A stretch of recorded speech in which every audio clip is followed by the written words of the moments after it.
Okay, we're on Shmuel Aleph Perek Yud Zayin Pasuk Chav Hey, and David HaMelech has now come to the battlefield, and he hears Goliath repeating the blasphemous words that he says, and he gets a little bit more, takes more of the initiative, and is almost ready to attack the Jews, and they all run away.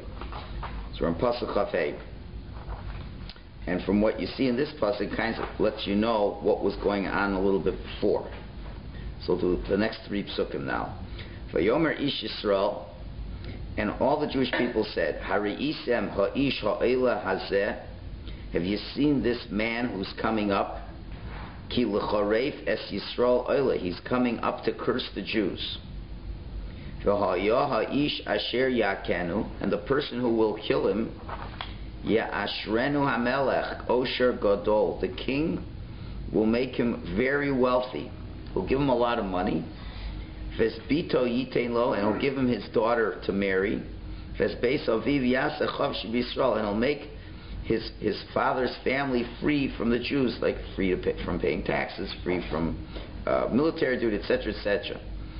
So it seems that Shaul HaMelech already offered this reward for anybody who would do battle with Goliath and defeat Goliath, and that's what just kind of gets now repeated. But what's more important in terms of the context, this is the first time David HaMelech is hearing this.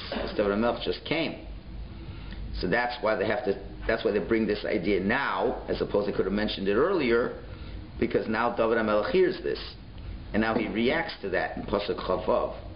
Vayomer David Elan Hashima Omdi Mimole Mor, and David says to the people who are standing with him, saying, What are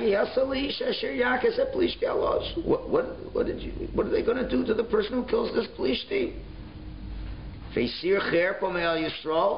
And thereby removing the shame and disgrace from the Jewish people.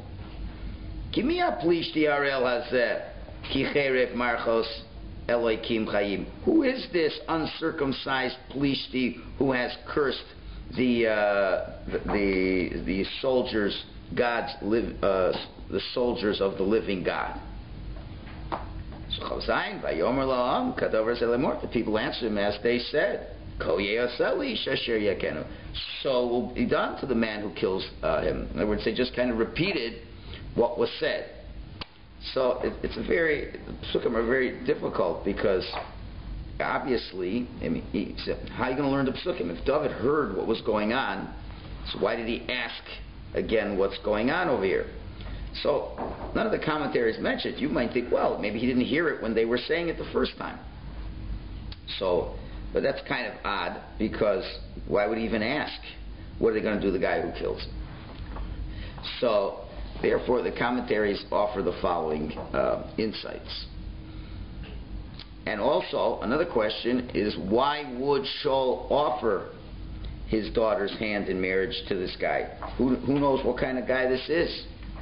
It's almost similar to Yiftach's vow. He said, when I come back from battle, first thing I see, I will give to Hashem.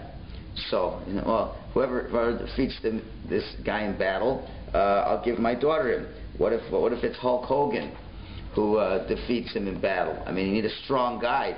Not necessarily every strong guy is going to be the kind of person you want your daughter to marry. So the Ralbag answers that question, and the Ralbag says, well, he knew about Shmuel's prophecy that he would lose the kingdom. So he figures, you know what? If anybody who can kill Goliath will probably be able to protect me, that I don't lose my kingdom so quickly. So there could have been some self-serving reasons over here. That's what Ralbag suggests. As soon as David discusses what's the back and forth over here, so he just says he wanted to get people to start talking to him. And by talking to him, then he could say that he's going to go. He's going to go, but he wants to just hear, sometimes to initiate a conversation, just like Hashem went to Adam and went to others when they did an Avera, and Hashem says, oh, where's your brother? So what are you asking where's your brother for? You know, to begin and initiate the conversation. So Melech is trying to initiate the conversation with them, to have the context from which he will be happy to volunteer for this job. While the Malbim gives a deeper interpretation. And he says like this, David is saying it as a question. He's saying, "Ma yas Elisha shayakis aplisha laws? What is going to happen? What's going to be the reward for the guy who kills this Plishti?" The guy already has the greatest reward imaginable. By killing him, he has removed the shame from the Jewish people. Can there be a greater reward than being the person who does the most amazing Kiddush Hashem to slay a blasphemer of Hashem that everybody's afraid of? And you're talking about a reward? What do you give him a reward for such a guy? The greatest reward is that he was the vehicle of a Kiddush Hashem. So for that you get a reward? That's what he's saying. And because who is this Plishti? Right? So anyone who is jealous for Hashem, he will do it for Hashem, and the revenge is for Hashem. You're doing it for Hashem, aren't you? You're not doing it for anything else. There's a lot deeper understanding here. Can you imagine? You want to defeat Goliath, right? Now, clearly, Goliath is stronger than anybody. So what might you need in order to defeat Goliath? You might need, like, God's help. Wouldn't you say? You need God's help. Is anybody going to take on Goliath? I mean, Goliath's a big, strong guy, right? He's 9 feet tall, right? He's big, man. He's got armor that more than people can carry. You think you're going to beat Goliath with your own human strength? So obviously you need Hashem's help. You need Hashem's help. So now you're doing it shalol lishma. You're doing it for self-serving reasons. How's Hashem going to help you in doing things for self-serving reasons? You only can be victorious if you're doing it l'shem shamayim. Right? Mom doesn't say this, but that's obvious. So of course, the fact that you get to do a Kiddush Hashem, that's it. That's what it's all about. It's not about that. So they then respond. So now the Malbim is learning it's David was saying, not asking what's the reward. He's saying, what kind of business is this that you're going to reward the guy? He never had to ask what's the reward. He knew what the reward was. He said, what kind of business is it to ask to give such a reward? Doesn't make any sense. So then they respond, and Chav says, you're right. You're right. If we look at the ultimate good, nobody should get a reward for this. People should do it for the honor of Hashem.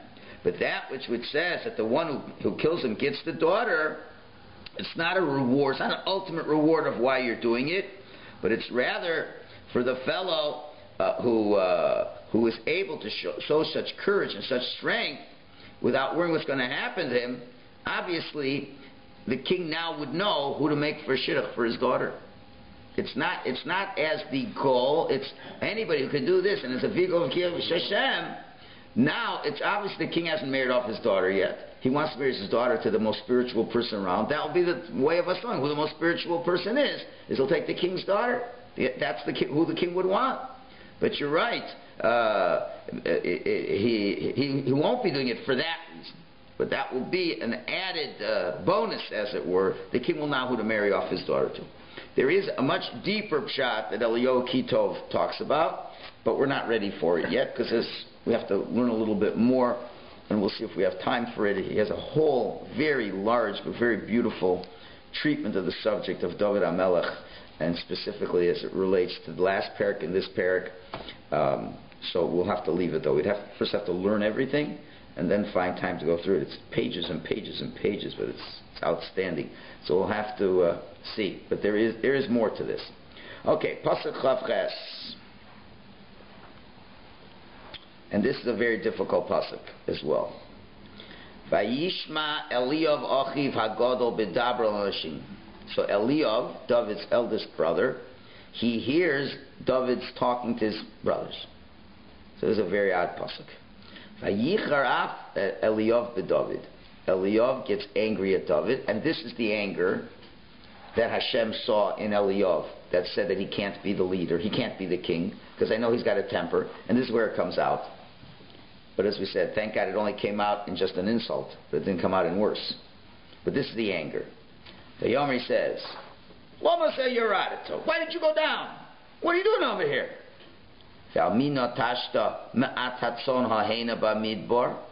And who did you leave the few sheep that we still have left in the desert? Like, who gave you permission to do this? You're being very irresponsible. Now you appreciate the Malbim we learned yesterday that said he got up early in the morning, he made sure to have someone to protect him. It was his father who told him. David did everything in the most beautiful way. And of course the brother doesn't know that. And obviously Elia, for some reason, chooses to judge David HaMelech not favorably. Okay. He goes on. Ani yodati es zedoncha. I know your maliciousness. Ves roa levavcha, and your evil heart. Kilaman rose because you were curious to see what's going on in the battlefield. You were one of the rubberneckers, one of the people who likes to get their curiosity satisfied. That's what you came. You're leaving Abba's stuff, no one's going to watch it, and you're reckless. Whoa! So there's a lot of questions on this, but that and the Malbim doesn't say much more than what I've already explained. But he suspected him that he went without his father's permission, A. B, and he left the sheep in danger. And that's what he's repeating and says, I know your maliciousness, that's going without asking father. And I know your evil heart, it's leaving the sheep unprotected. So, this is as if to say, I know what kind of guy you are already. As if to say David's done a lot of things like this already to make it. Now, Elia isn't an idiot. He's not a Russia. And he is a tzaddik with a flaw, okay. But it's like he's saying, I know what kind of guy you are, David. What do you mean you know what kind of guy he is? What kind of guy is he? He's such a bad guy. So that's a difficult question that Kitov answers. But again, we'll have to wait. But another question that can be asked is, why is he asking the question now? I mean, David HaMelech already came in Pasuk Chav Beis. So, okay, you can say a simple answer is the first time Elia saw him. But I don't know about that, because it seems only after David HaMelech asks what's going to happen to the person who kills the giant, what will happen, what kind of reward he'll get. So perhaps he's thinking, you're looking for this reward.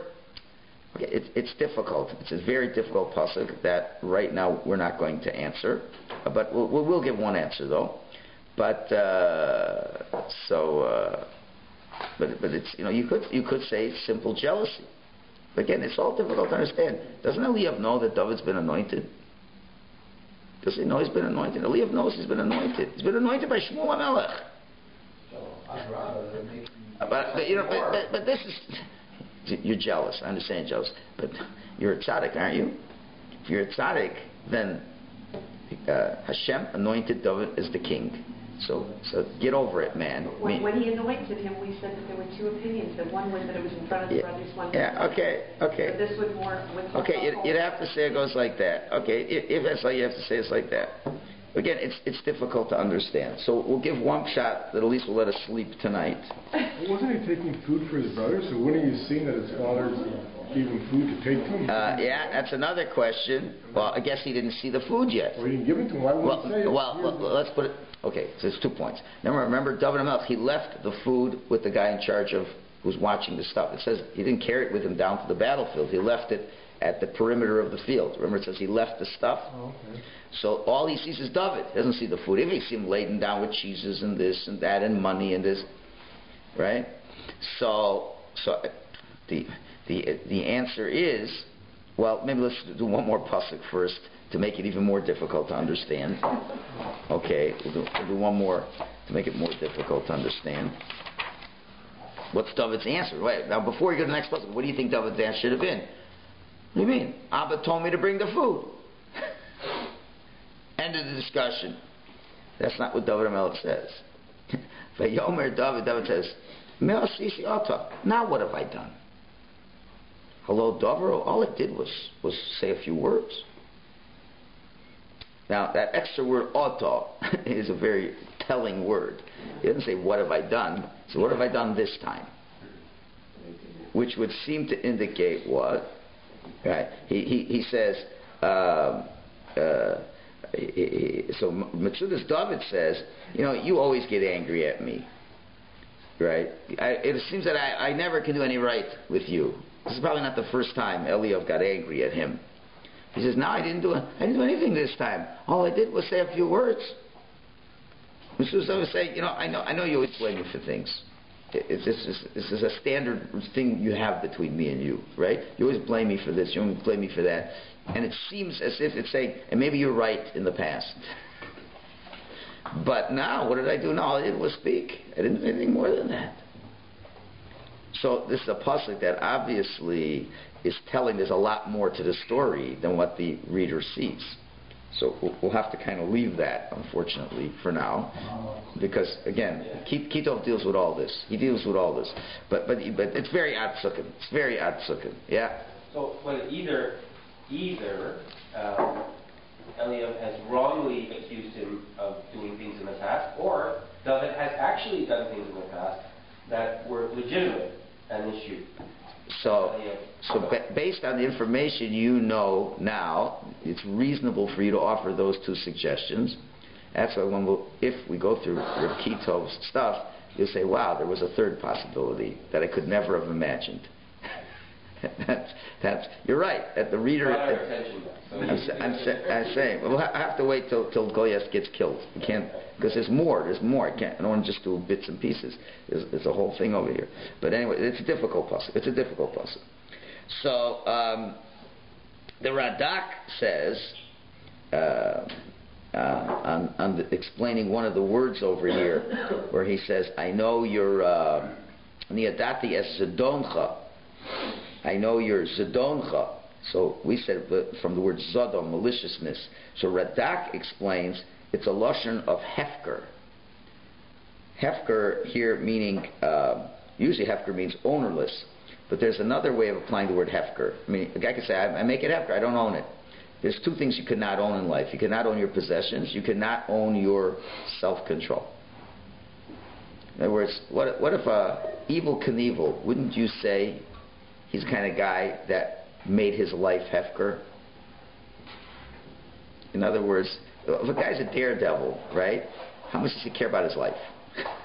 You know what I'm saying? It's like Yush Midas, right? And like he will now attempt to take his motorcycle over the 20-foot span between this mountain and this mountain with nothing in between. He's going to go, right? Now the question is, well, I guess he's given up on his life, because nobody who cares about living would attempt daredevil feats, right? So just like we say, if you give up hope on an object, you say, now Chazal say it's hefker, or you can say, I say it's hefker. I don't care to go back for it. It's not worth me going back for this wheat in the granary, so I make it hefker. Sometimes people treat their own lives as if it's hefker. And that's how the Radak learns, I know your hefkerus. I know your recklessness. Being reckless. Is that correct? You want to do something, you just jump in the street. You don't even look both ways. Maybe look both ways before you cross it. You're a reckless guy. You just do things without impetuous recklessness. So that's what seems from the Radak. So the Musar Hanavim in footnote Yud Beis explains. He's saying very simple. He's saying, listen, everybody else has got brains. Goyas is threatening to take on anybody, one guy. Everybody with a brain knows you don't take on this guy. Nobody can take on this guy. Finished. And what were the Jews hoping? Jews were hoping that the Plishtim en masse would fight. When you're fighting en masse, then you have a chance. You got hundreds of thousands here, hundreds of thousands there. 50 guys take down Goliath, and you send 150 guys, 10,000 guys to get Goliath. You get him down. Right? And then there's the rest of the battle. And when there's a battle, all kinds of things happen, and you could win. That's the only way they could win. They couldn't win taking on Goliath. So obviously, what's Shaul's strategy? We're going to wait till the Plishtim get angry enough. They'll all come, and we'll hope that, or maybe Yonasan will do another surprise sneak attack in the middle of the night, whatever. Catch him off guard. But we cannot take this guy on one-on-one. Obviously, it was 40 days went by. Shaul is not stupid. He might be afraid, but he's not stupid. If he felt there was someone who could take him on, obviously the strategy is not to fight him. So he's saying, so what he wanted to do, he said, listen, we know what kind of reckless guy you are. Is that reckless you are? You just ran here like nothing. You left all the sheep behind. You're just impetuous. I gotta go. So what he wanted to do, he was trying to dissuade him from fighting Goliath. He's trying to take his spirit away. He says, you're going to take him on? This is all part of your reckless spirit. So, now this is so Musa Nevi'im explains this is a very important idea over here. But he says, a person who is able, who wants, is willing to give up his life for Hashem, that's a very holy thing. Right? Wait a minute, it's Kiddush Hashem. Is there a mitzvah in Torah to give up your life for Hashem? So what's wrong? What's bothering Elia? She says that's only a person. Listen, this is a beautiful insight. Kiddush Hashem is one. This is the difference. Famous question. Why do we admire the Jewish people who are willing to die al Kiddush Hashem? How are we better than an Arab terrorist who's also, from his mindset, is willing to die al Kiddush Hashem?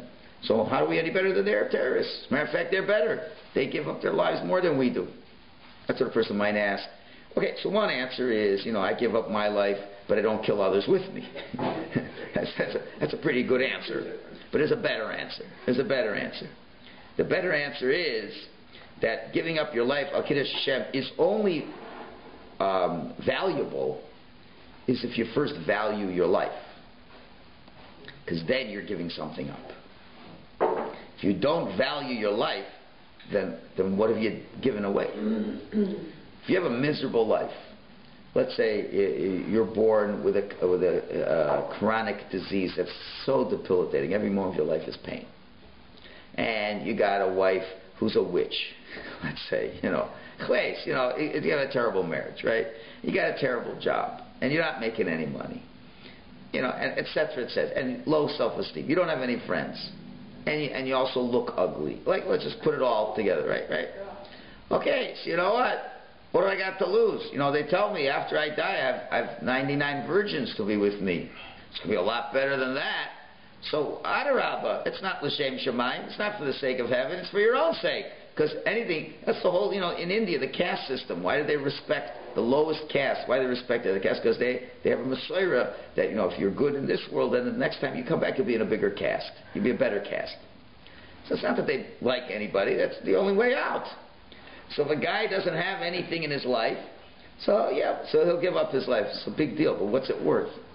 They're not a rubber. It's nothing. Someone who really values his life and is willing to give up his life, that means you thought it through. You understand that Hashem is really what's more important. As much as I love my wife and I love my kids and I love my life and I'm a very prestigious person in the community, I'm willing to give that all up for the honor of Hashem. Now that's a Kiddush Hashem. Right? So, but somebody who's an impetuous guy, who's a daredevil, who doesn't even consider his own life, if he gives up his life, that's not a merit. Again, you need a merit over here. The guy's going to beat Goliath needs a merit. Right? And that's what David was saying. That's what David was saying to the other people. He said, what do you mean to get a reward? You got to do it on your own, because you want to do it for Hashem. Eliav obviously, according to the Malbim, didn't hear that discussion that David had. He just hears that David's interested. So what Eliav is saying, if someone's going to win, it has to be Mamash L'Shem Shemayim. You're not L'Shem Shemayim. You don't care about your life anyway. So that's what Eliav is saying, that you think you're going to win. You're not going to win. Because Hashem is not going to look at your giving up your life as anything valuable. Because you're reckless your whole life. Okay. So, again, we have to know where does he get that idea from? But still, that's what he's feeling over here. And so only if you're if you really thought it through, would it be worth something? So with this, he explains very nicely. He says, why do you think Yitzchak wanted to give Esav a blessing before he died? Right? But rather, and Rivka instead wanted Yaakov to get blessed. So he says, the Yalkut Ruveni says in Parshas Vayeshev that Esav's level of honoring his father was so amazing that he would go into dangerous places for his father. I guess if he had to hunt food, he would risk his life to go hunt the food for his father. That's how much to do kibbud avim he would risk his life. And why is it? What's that doing in Parshas Vayeshev? Because when Yaakov told Yosef to go see how the brothers were doing, and Yosef knew that was a very dangerous thing to do because he knew his brothers hated him, and to go alone out to them is very dangerous. But he said, listen, he made a kal v'chomer. Esav Harasha was willing to risk his life to do kibbut avim, shouldn't I be willing to risk my life to do kibbut avim? So you see that Esav had unbelievable mesiras nefesh, self-sacrifice for his father. So Yitzchak saw that in Esav, that Esav's willing to be moser nefesh for the mitzvah of kibbut avim. So there is some good to this fellow. I understand he's got a lot of challenges. But remember, Yitzchak's saying, but he does do mesiras nefesh for mitzvahs. So, and someone who's going to get the blessings from me is someone who's going to have a lot of mesiras nefesh. The brachas won't work unless you're the kind of person who's going to be self-sacrificing. So he figured that's why he's deserving of it. But Rivka, on the other hand, she understood the true reality of Esav. It's not because he valued his life and valued the mitzvah of honoring his father more than he valued his life. It's because Esav didn't value his life. His life was hefker. Especially after he heard that Avram Avinu died. The Medrash says if Avram Avinu died, there's no judge, there's no fairness, there's no nothing. There can't be a real God. And so I don't care about life. He gives up on life. He gives up on life. So the fact he's moser nefesh, it's not for Torah and mitzvahs. It's because he doesn't care about his life anyway. It's another thrill. So do other things for thrills that aren't in line with Torah as well. And therefore, she had Yaakov do the real mesiras nefesh. Yaakov was real mesiras nefesh. Yaakov said, I don't want to do this. I like learning Torah. Don't bother me. I don't want to do things that look crooked and underhanded. I'm not interested in doing this. And I know what's going to happen. My father will curse me. Well, I don't want to get cursed. And I'm not interested in any brachas. That's real mesiras nefesh. You value your life. You value your good standing. And your mother's saying, risk your good standing. That's real mesiras nefesh. That's what Yitzchak was hoping Esav had, which Rivka understood he didn't have. So there's a difference between self-sacrifice and recklessness. And that's what Elia is saying to David, you're a reckless fellow. So there's a fine line. And you know what? If only people who don't know, so what will answer? How will we have the answer? So when is it reckless and when is it not? You only know about what's in the person's heart. You have to know, does the person value his life or not? And the only person who really can answer that person is the person himself, if he's not biased. The person says, I really do not want to die. I really would like to be on this planet a lot longer. But if this is what Hashem wants, then I have to give up. I have to give up for Hashem. The guy says, my life stinks anyway, so what's the difference? So what did you give to Hashem? Adarabah, Hashem bailed you out. He bailed you out. Now your meaningless life, you dial Kiddush Hashem and everything's wonderful. Right? So that's the difference between the Arab terrorist and the Jew. The Jew goes out to battle, goes out in the Tzahal. You know what? 99.9% of all nice Jewish boys and girls, they value their lives. And the last thing they want to do is have to kill an Arab. The last thing they want to do is kill an Arab. The last thing they want to do is give up their life. But you have to give it for your country. You have to, because there's millions of Jews that need to be protected. You have to protect them, even though it means I may die. The Arab, I have no life anyway. I have my life anyway. They live in squalor. And the parents are going to get $10,000 if the kid dies, right? And they promise them, yes, you're going to get the next one. Yes, we live in squalor. They intentionally keep them in squalor. If all the Arabs had a good lifestyle, I think they didn't want to fight. If you keep, that's the whole mentality of the PLO. Keep them in this terrible condition, because that's the only way we can get them to do crazy things against the Jews. You see how much the PLO hates their own people. They hate their own people to use them as tools. And all the liberal-minded idiots in the world don't see this. So they're mamish idiots. You can't see such a thing. Where did Arafats billions of dollars go? And Canada was part of all that. If you want to get a loan from the bank, a measly $100,000 loan for the bank on a house that's worth $800,000, you know how many papers you got to fill out? You say, listen, look at the house. It's mine, clean. Right? What do you got about with this and this and this, and give us your last 25 years of statements of this and that. And the PLO says, we want to tell you this. Here. That's when we had this liberal government. The meat of chesed, uncontrolled chesed. Right? The world doesn't see this. And when the Israelis kill one Arab, you know how much cheshbon they make before they kill an Arab? And just to criticize the Jews, and it's unbelievable. It's obviously the Yad Hashem to make these people crazy, right? But that's the same thing over here. Just for that an example, a while ago, the Israelis caught this Palestinian woman terrorist.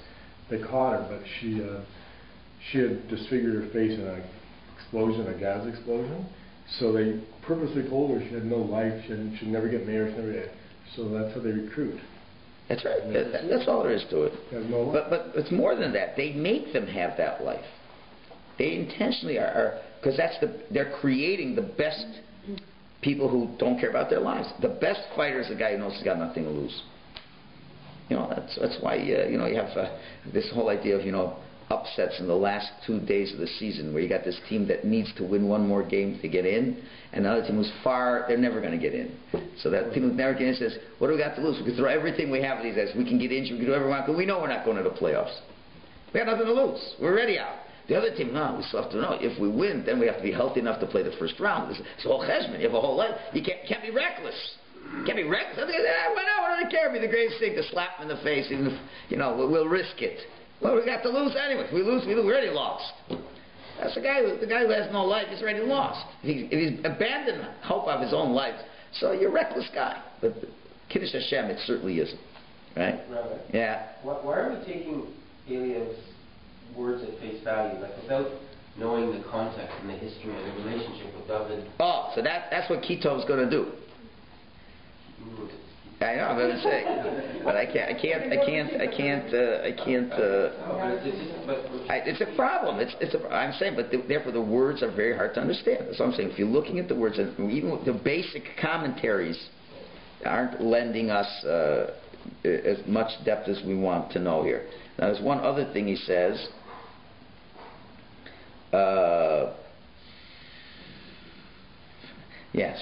So this commentary of the Musa Navim, he takes the side that Elia did know that David is going to be the king.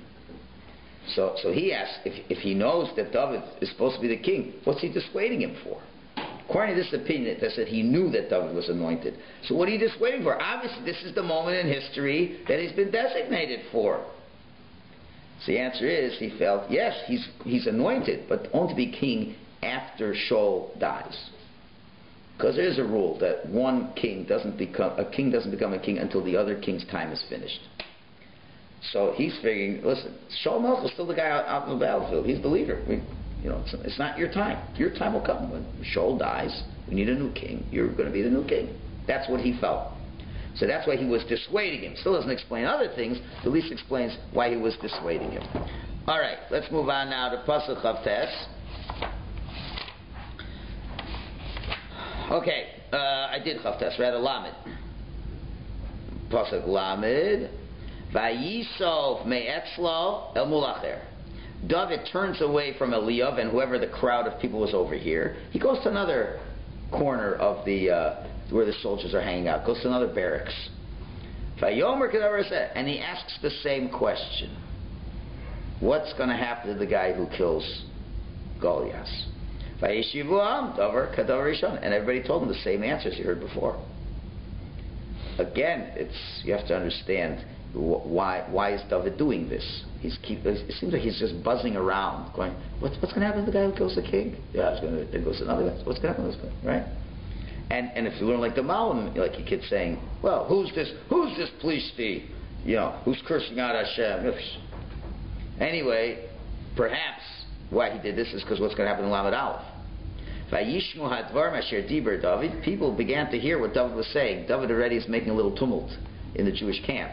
David keeps saying, who is this Plishti already that's cursing out Hashem already? But he was trying to straighten the people. Well, it seems that, but it seems as if he's hinting, I'll take him on. What's the big deal? Somebody should go do something already. It's a big talker, huh? So what happens? Vayagidu lifnei Shaul. So that Shaul hears about this already. Now remember, David is not a stranger to Shaul. Remember, he's playing an instrument there, and what's his name? One of his confidants, who's listed the 6 virtues of David HaMelech as a Gibor Chayil and all these things, had a lot of virtues. David wasn't a stam of nobody, and Shaul didn't realize that. So finally, they bring him to David. They bring him to Shaul. Lamed, 1 second. So that's what the mom says. They heard that they understood from his words that he's got a little spirit, and he's got the kinas Hashem. In other words, he has the zealot spirit, right? And maybe it's a potential candidate.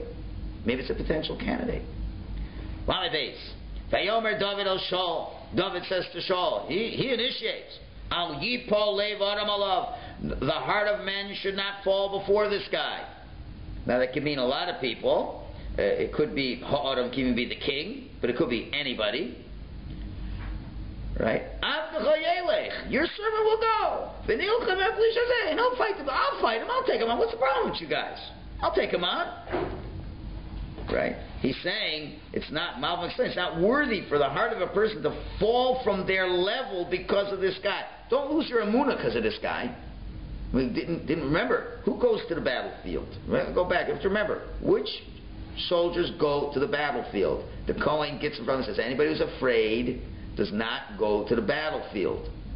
Right? So we've already gone through one. Way of this of sifting through one of the sifting processes. We already got rid of the chickens. So this is the brave ones have already come. So it's not fitting that you should lose your levels of emunah over this guy, because even though in terms of strength he has a lot of strength, but he's very weak in terms of the tzura that's inside his heart, right? And a person's heart is really according to the kind of tzura he has. In other words, he really doesn't have any spiritual strength. And I have a lot of spiritual strength.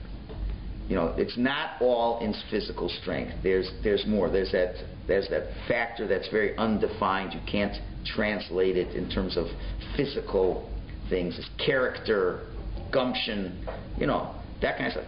He hasn't got that. He's just an overgrown schlub. Strong guy. But anybody who really has a heart can take him on. Lamed Gimel. Vayomer Shul el David. So Shul says to David, you can't go and fight this Plishti for two reasons. Number one, Kinarata, you're a young fellow. And he's been a warrior from his youth. The question is how old David is over. It's a big debate. Exactly. Some commentators say at this point he's 28, which seems to be, could be, not everybody would agree. He could be young, depending on how long you say Shul reigned, as we talked about before. If you say he only reigned 2 years, then David can be 28. Because David was a king for 40 years, and he died when he was 70. So they can't make him more than 30 when he became king. So 28. The question is he a nar? You're a nar. So you have to understand what it means by a nar. It could be nar in terms of you're not used to fighting wars. You're raw. You're raw and a novice in terms of that. So you will not be able to defeat him. So that's how Shaul is trying to dissuade him. Next week we'll hear David's argument and how it indeed happens. Okay.